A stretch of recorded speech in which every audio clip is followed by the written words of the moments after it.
국토부 장관이 집값과 전세 가격이 과도하다, 이런 이야기를 했죠. 그래서 앞으로 시장이 어떻게 될 것인지 이런 부분을 좀 봐야 되는데, 박상우 국토부 장관 후보자, 아직 후보자입니다. 현재 집값이 소득 수준에 비해 높은 측면이 있다. 높은 측면이 아니라 높죠. 그러니까 보통은 이렇게 말해요. 정부 관계자들이 보통은 이렇게 말합니다. 근데 이번에 원희룡 장관이 큰 실수를 했다는 게 뭐라고 그랬어요? 공급이 부족한 측면이 있다, 이게 아니라 공급 부족이 우려된다, 이런 식으로 시장 심리를 오히려 자극했다. 집값을 잡으려면은 그런 짓 안 한다, 그런 이야기를 했고요. 그리고 과도한 전세 대출에 대해서도 지적을 했다. 그러면서 전세가 국민 주거 안정을 강화하는 방향으로 보완되도록 살피겠다, 이런 이야기 나오고 있는데요. 이거 국토부 장관 후보자지 국토부 장관이 한 얘기 아니지 않냐? 국토부 장관도 이야기를 했습니다. 원희룡 국토부 장관도 과도한 전세 대출을 제한해야 된다. 그래서 전세 대출이 무제한으로 주어지다 보니 저리 대출을 당겨 쓰지 않고 월세만 살면 바보처럼 된다. 즉 월세 살면 바보다, 이런 식으로 이야기를 하면서 문제가 생겨나고 있다, 이런 이야기를 하고 있고요. 임대인이 반환할 수 있는 사실을 보장해야 보증금을 받을 수 있도록 해야 한다. 요 이야기 나온 지 한참 됐어요. 그러니까 이런 식으로 이야기해서 그때 막 거론되던 것들이 있었죠. 전세 보증금을 예치하도록 한다. 요거는 사실 현실성이 없는 이야기였어요. 왜냐? 이러려면 누가 전세나? 전세 놓고 싸게 살려고.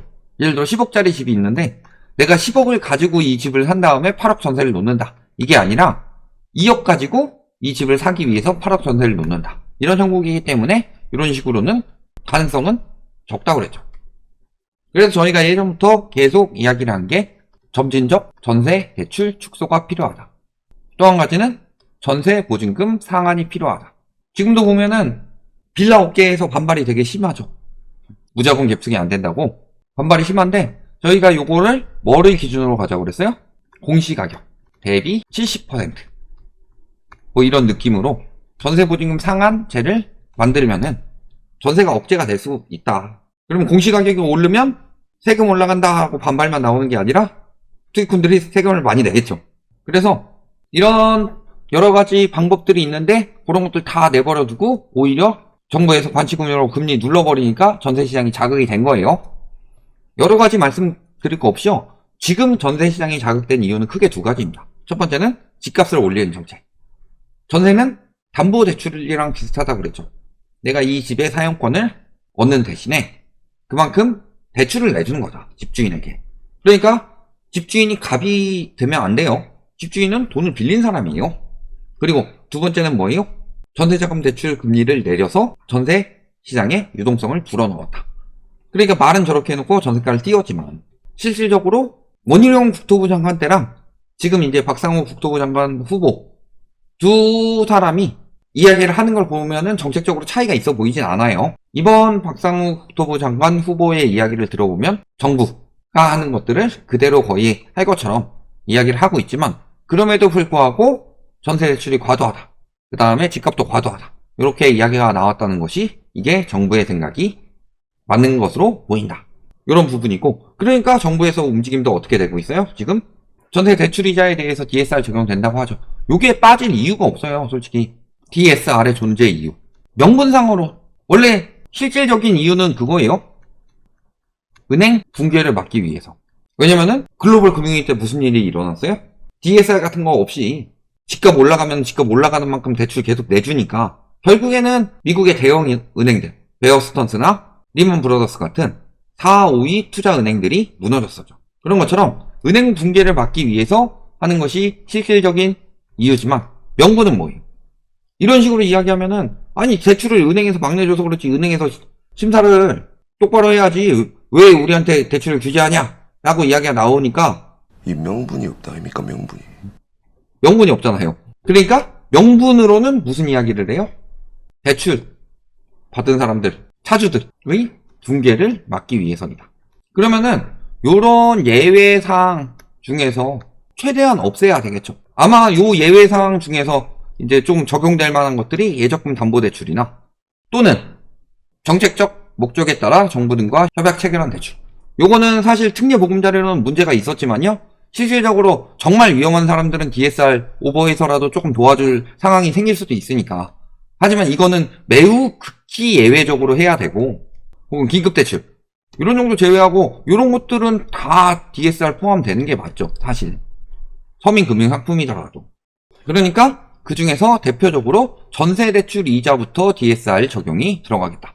자, 전세대출은 원리금을 갚는 게 아니에요. 그러니까 적어도 이자는 DSR에 적용돼야 되는 게 맞죠.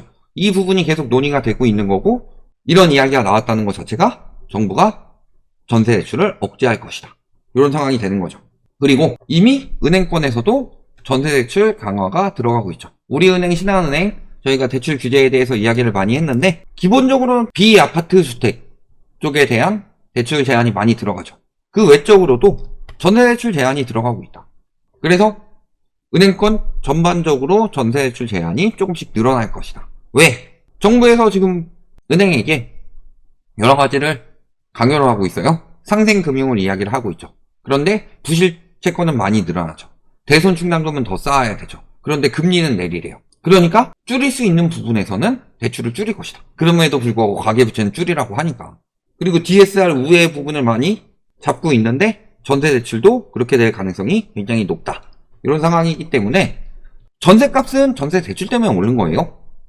엄밀하게 말씀드리면, 늘 말씀드리지만 원래 집값 떨어질 때 전세가는 같이 떨어져요.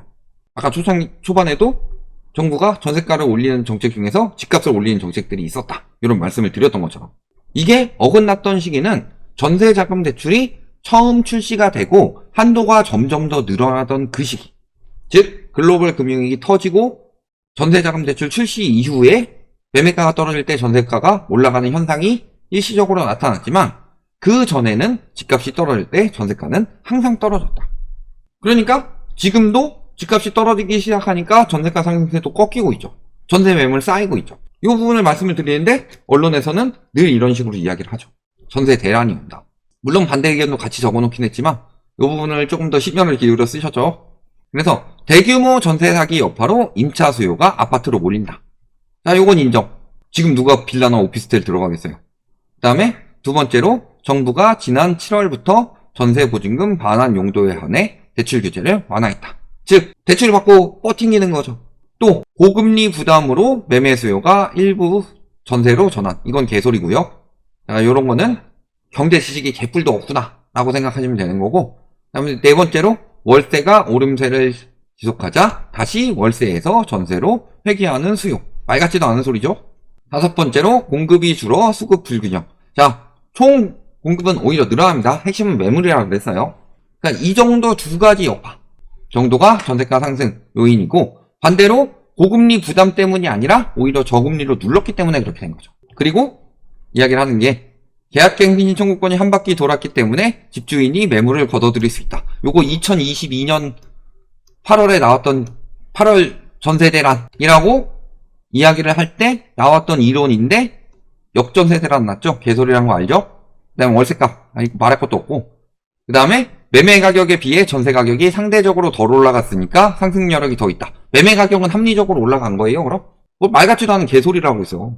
그 다음에 뭐 입주 물량 감소까지 내년에 전세 대란 날 것이다. 자꾸 이런 식으로 계속 부추기는데, 이 이야기들, 요 이야기들 보시면요, 요거 다 2022년에 나왔던 이야기입니다. 그때도 전세가 꺾이고 있으니까 계속 기도했죠. 8월에 전세 대란 납니다. 비나이다 비나이다. 물 떠놓고 비나이다. 저런 걸 가지고 인지형 기우제라고 하는 거지. 분석 없이 들어가는 거. 분석이 잘못된 분석으로 들어가는 거. 하지만 실제 상황은 어때요?